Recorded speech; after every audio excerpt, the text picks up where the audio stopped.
Ул татарның театр сәнгатен яңа баскычка күтәрүче һәм тамашачыда сәхнә әсәрләренә мәхәббәт тәрбияләүче. Казанның Горький музеенда Камал театрының мәшһүр режиссеры Марсель Сәлимҗанов иҗатына багышланган күргәзмә эшли. Тамашачыга таныш булмаган якларын Фәйрүзә Мәҗидова күрде. Зәңгәр шәлгә тегелгән калфак. Монда 60-70 еллардагы спектакльләрдән артистларның киемнәре, фотосурәтләр, репертуар һәм афишалар. Горький музеендагы күргәзмә Камал театрының мәшһүр режиссеры Марсель Сәлимҗанов иҗатын төрле яклап ача.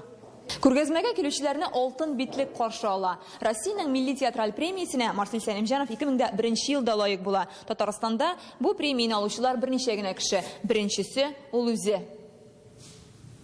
Здесь есть уникальные интересные афиши почти что всех спектаклей, которые шли на сценах.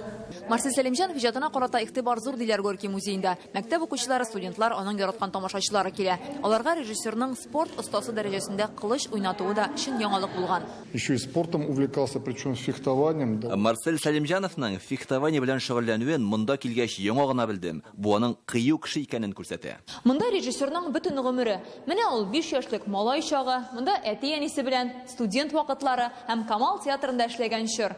Һәм шул елларда беренче әсәрләрнең афишалары һәм 80нче еллардагы спектакльләрдән костюмнар.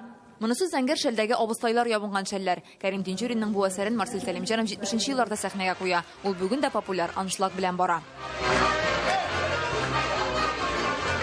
Марсель Сәлимҗанов театрга 1966 бу төр сәнгатькә игътибар сүрелгән елларда килгән. Ул драма әсәрләрен сайлап ала белүе, сәхнәгә кую осталыгы тоемлавы, актерлар белән мөнәсәбәте аркылы театрга яңа сулыш өрә.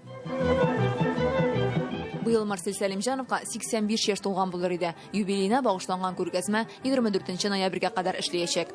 Фәйрүзә Мәҗидова, Марат Зәйдуллин, Яңа Гасыр каналы.